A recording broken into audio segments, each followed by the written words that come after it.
Good evening and welcome to Northbeat. I'm Lainey Lambrink. We begin in Nunavut. MLA Duili Kernick was suspended today after he was intoxicated in session. This is the second time he's been suspended for the same issue. It also happened in June 2022. MLA Janet Brewster tabled a motion today requesting the suspension and restricting the use of constituency funds. But she's asking his constituents to still support him. Kernick was not present in the House today and won't be back until at least the end of the spring session. Kara Nuttarak is the next member of Nunavut's cabinet. She was appointed to the Executive Council at the Legislative Assembly this afternoon. The rookie MLA from Pond Inlet was selected by her colleagues during a full caucus meeting last Thursday. Sources say she was the only MLA to express interest. Nuttarak says she's excited for the opportunity. Well, I've been thinking about it quite sometimes now, and I thought we have 5 more sittings left, and it is a good opportunity to learn the operations of the government and to represent my constituents and the whole Nunavut. Nuttarak joins a cabinet that has seen the resignation of 4 ministers since the Leadership Forum in 2021. According to her Legislative Assembly profile, she co-founded a preschool in Pond Inlet and worked as an adult educator with the Nunavut government. She also owns a tourism business. A special flag was raised outside the Nunavut legislature today to celebrate the territory's 25th anniversary. House Speaker Tony Akuak organized the event. He says Nunavut has come a long way since separating from the Northwest Territories, especially since it signed the final devolution agreement with the federal government in January. It's been a long travel, I guess, and we're coming to working on our own lands and oceans, look after our own lands and oceans. It's come a long ways, and people have been talking about it to own their own land, and this is one of the procedures that we got to. The flag includes the legislature's logo between the dates of Nunavut's creation and the date of the 25th anniversary. The number 25 is also in each corner. MLAs and members of cabinet were there to witness the moment. Akuak says they raised the flag early, not on April 1st, because some politicians may have missed it then. A pair of NWT hunters say their right to hunt was infringed upon last week. Earl Evans and a friend were hunting and looking for firewood when they say they were blocked from traveling on the Tultson Winter Road. Evans says they were told by someone working on the road they couldn't go any further. He says their way was blocked with snow and a truck. There's very few places for us to hunt. In the one little green area that's left over there, they want to restrict us from hunting there. That's not right. We're Aboriginal people. We should be able to come and go as we feel on our own lands without being impeded by some southern redneck. The Northwest Territories Power Corporation maintains the road to Tultson. It says they never meant to block access to the area, but there was heavy equipment on the narrow road. The snow and truck have since been moved out of the way.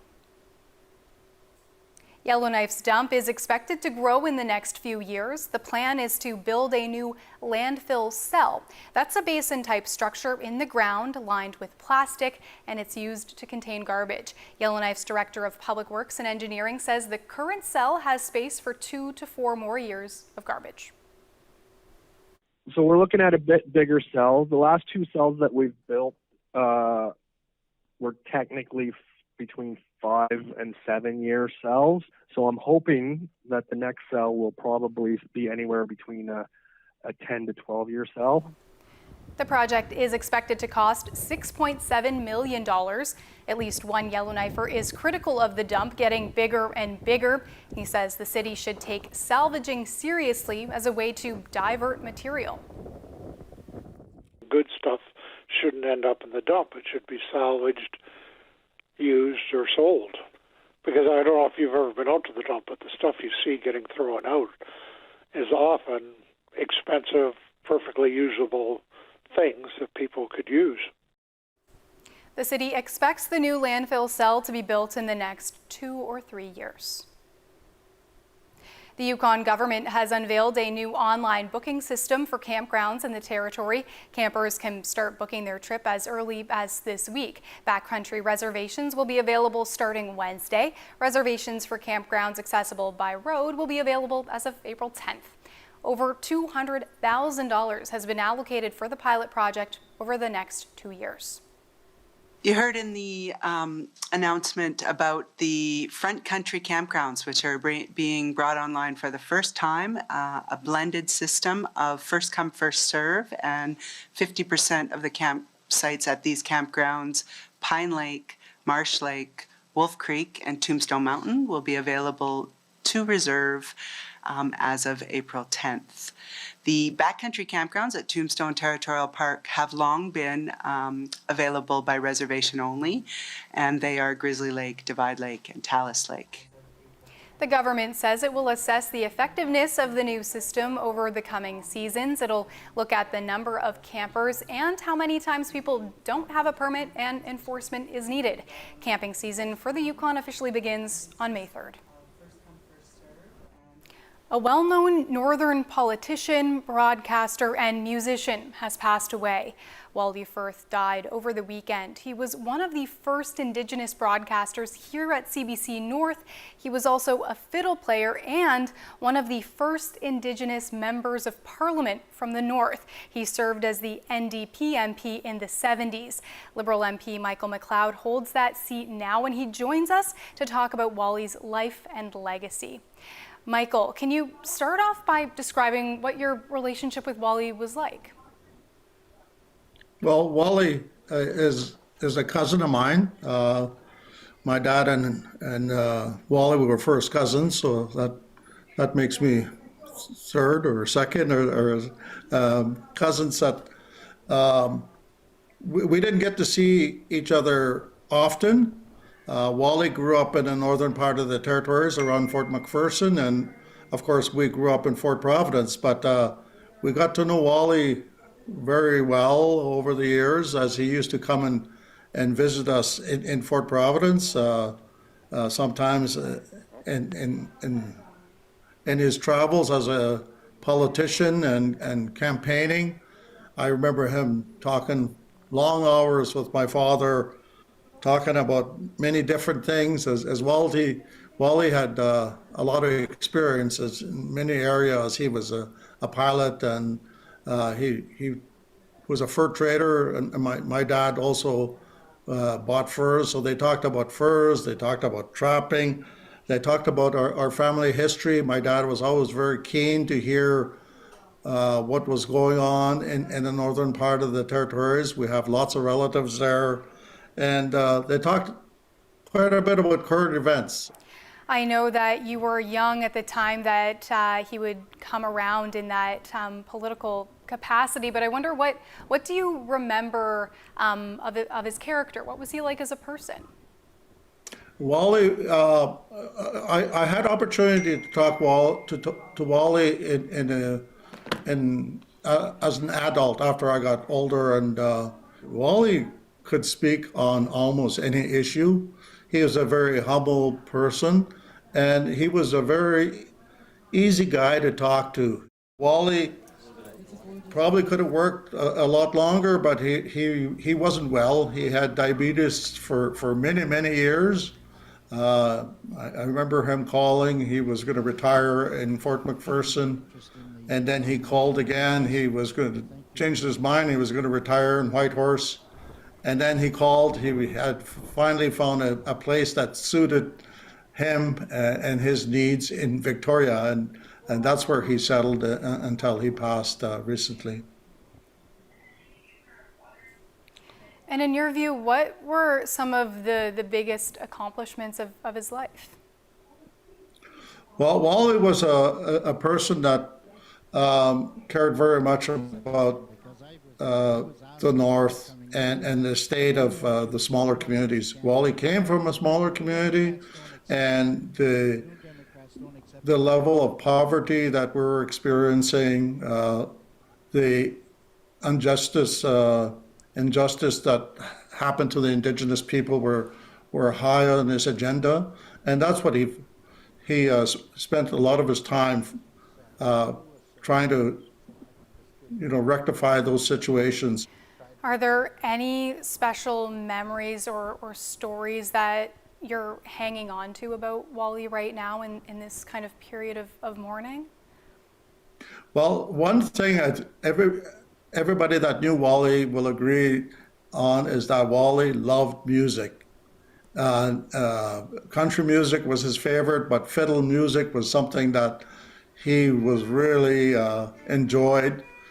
He was a fiddle player himself. There's stories of him calling people from the House of Commons, his office in the House of Commons, and playing a fiddle tune over the phone so people could hear what song he was trying to learn. So he was quite obsessed about fiddle music, and he would share it in any which way he could.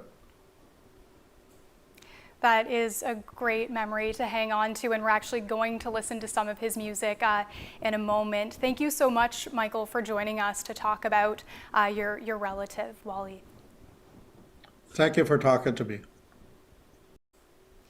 Back in 2020, we told you a story about Wally Furth, how he had been gifted a real horsehair fiddle bow from a group of paramedics who had come to help him after a fall. He told them he fell while reaching for his old bow. They got to talking, he ended up playing for them, and he was apologizing the whole time for that old bow. So they decided to get him a new one. We're going to let Wally and that bow play us out to some commercials. We'll be right back.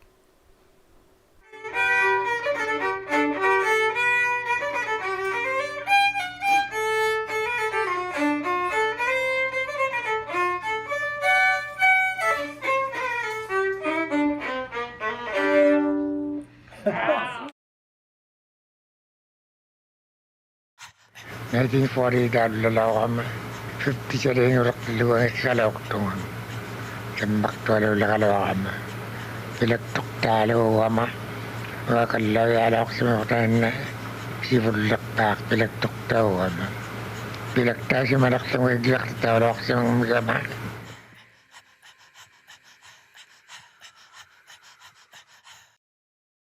When my grandfather, Charlie Chaplin, first arrived in Hollywood, it was a place of dreams. But my grandfather clashed with some very powerful forces in America. Are you a member of the Communist Party? Stand away from the stand! I'm Una Chaplin. This is Hollywood Exiles. It's about a war of ideas that tore apart friendships, ended careers, and affected families like mine. Hollywood Exiles, available now on CBC Listen or wherever you get your podcasts. We carry a world of information in our pockets because we want to know. Breaking news that shapes your world. All right. Reporting from the scene onto your screens. It goes on like this, and on and on and on and on. It's news you can trust, delivered when you want, where you want. On Canada's News app. Download the free CBC News app. Bad hair days. We all have them. Even as scientists. I think I know my place. It's not making art. What? This is a whale? That's incredible. I'm piloting a boat in the fjords of Norway. I love this job. Does public transit really need more police officers? And so this is it. Welcome to the Greenbelt. It is now believed that Titan was destroyed. It makes sense that they get a larger share, or does it? All of this, just single detached homes. Yes. What do we know? How is that even possible? Well, with a little bit of help, I think we can explain it. About that with Andrew Chang. Watch free on CBC Gem. It's no payment entertainment. 1, 2, 3, go! CBC Gem, y'all. Get down. Uh-huh. Press play and start streaming. CBC Gem. Watch free. Someone broke into my gym locker, stole my hearing aid. I feel naked without my hearing aid. And my clothes. Didn't catch up. It's about the body hair, yeah? Yeah. Yeah, I know. It's a lot.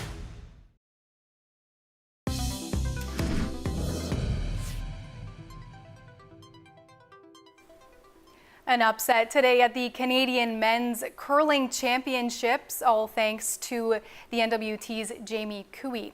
Cooey's rink beat Brad Gushue and Team Canada 7-5 at the Brier. Gushue is chasing his third straight national title. The team from the NWT is now second in their round-robin pool behind Saskatchewan with 3 wins and 1 loss. The top 3 teams in each pool will advance to the playoffs. The team from the Yukon is 5th in their pool, while Nunavut is 9th. Nunavut's dog sled race was back in action yesterday morning after 2 days of weather delays. Teams expected to go about 70 kilometers today before stopping for the night. There are 8 teams in total. A 9th person was sent home because he was sick. Organizers say there could be more delays ahead. We expect unexpected weather change, and there might be blizzard tomorrow, starting tonight as we expected. If you'd like to catch some of the action, you can watch live streams on the race's Facebook page. It's gold for Coral Harbour's 15 and under hockey team. They took top spot at a tournament in Rankin Inlet over the weekend, and they did it even though they haven't had access to an arena all season.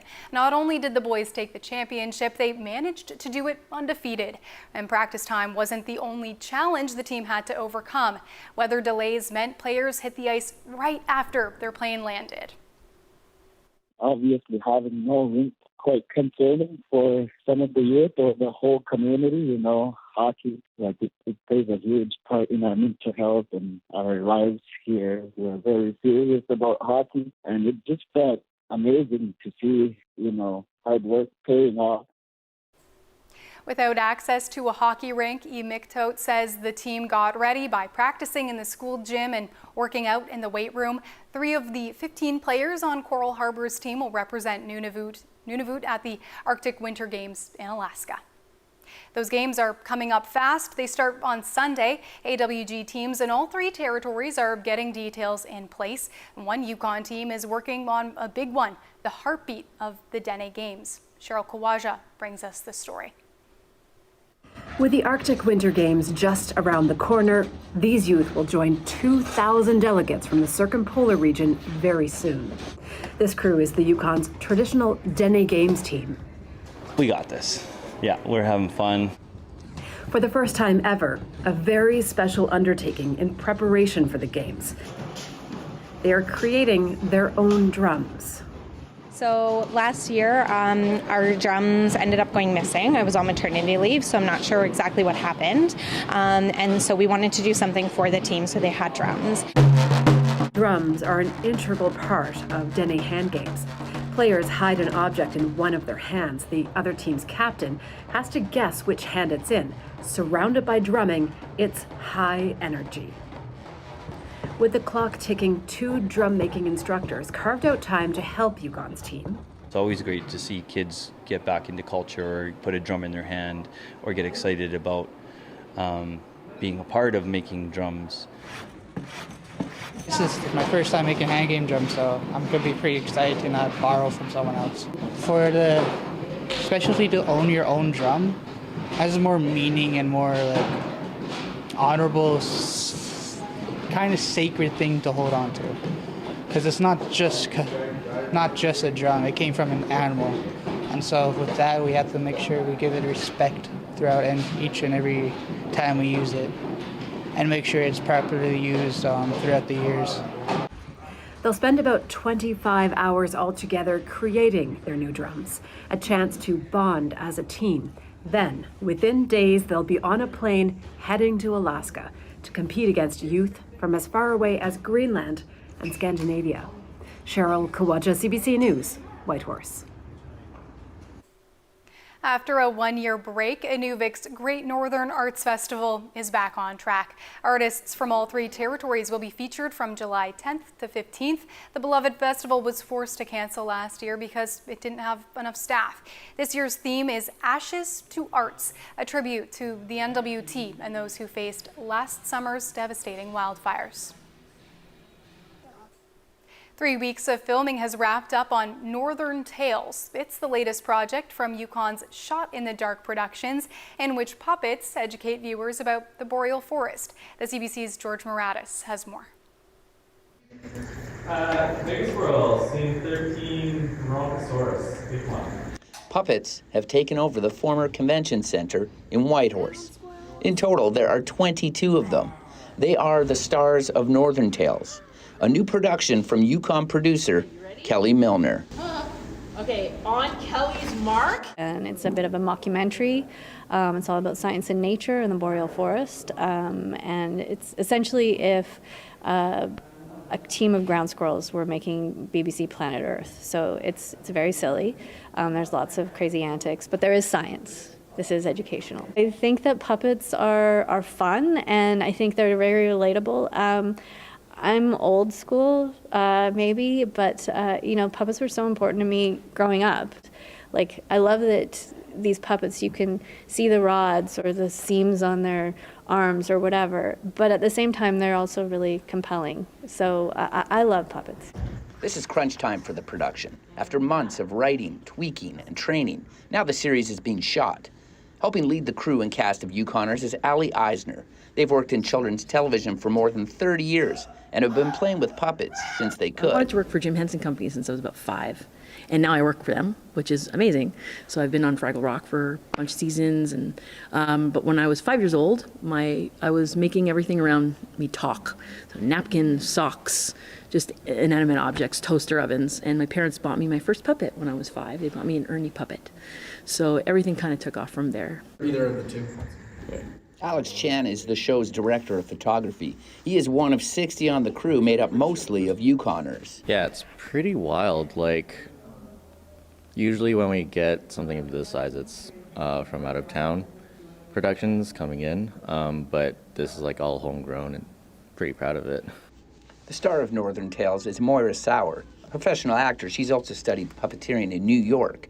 Whitehorse is her home, though. She says being able to do this in her backyard is incredible. Squirrels, assemble! Why would I not want to be part of this production? The fact that she went the extra mile to make it a Yukon story, then told all by Yukoners, because it's not an easy thing to do. It's not, you can't just pluck puppeteers off the street to come and do TV puppeteering. So she got extra funding to train us, to then be able to hire us, to then be able to produce this, which is pretty special. It's a dream come true. And I honestly tell Kelly that all the time. You guys are good. Okay, ready? All right, and 3. The 6 10-minute episodes are scheduled to air on YouTube and Northwest Tel on November 15th of this year. Work is already underway on seasons 2 and 3. George Moratis, CBC News, Whitehorse.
Can we go back to that story before the weather? Those puppets, so cute. Okay, that's Northbeat for tonight. For news anytime, head to cbc.ca/north. The 29th edition of Snow King's Winter Festival kicked off in Yellowknife this weekend. The door to the Snow Castle was cut, the slides were opened on Saturday, and the Yellowknife's Dene drummers got everyone dancing during the festivities. We're going to leave you with a look at that. Thanks for watching. I'm Lainey Lambrink. Have a great night.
How can any of this be fair? Now, you might think, hey, we just need more doctors, but that's not really it.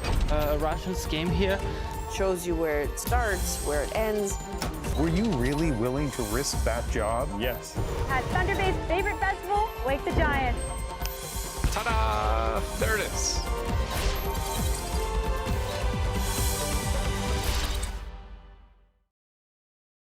Do lonely people eat more cereal? Can love help us live longer? I feel alive. Does heartbreak make music better? I love this music. Could AI compose the next masterpiece of our time? Robot composers conducting robot music. OMG! Do you really need to wait 30 minutes after eating before swimming, even if the last thing you ate was cereal? I'm enjoying every mouthful. When you get curious, you get CBC. Closing this case gets you one step closer to you getting back on the squad and keeping you out of prison. You're not a detective. You're a con artist. You have a driver's license, right? Of course. I have 9. If you couldn't be a cop, what would you be? Nothing. My dad raised me to be a cop. That's who I am. Stay here. You're adorable. You guys are making this entire station look like a circus. He's busy trying to solve a murder. What are you doing? Thanks for having my back. Look at you. Is this your girlfriend? This is not my girlfriend. She's way too cool to be your girlfriend. It's not way too cool to be my girlfriend. Nothing's more fun than winning! Oh! That's a fact. Drum circles are fun too. That's also a fact. Yeah! You know what else is a fact? I have the best damn team in the world. Frig. Friggin' frig off. What deal? What in the flying friggity frig was that all about? That was hilarious. It's just a bit of fun. Son of a Critch. Watch free on CBC Gem. Name something that gets you more excited than hanky-panky. Gummies. What? Gummies. Family Feud Canada. Watch free on CBC Gem. You can be this happy too with endless TV shows, movies, and more.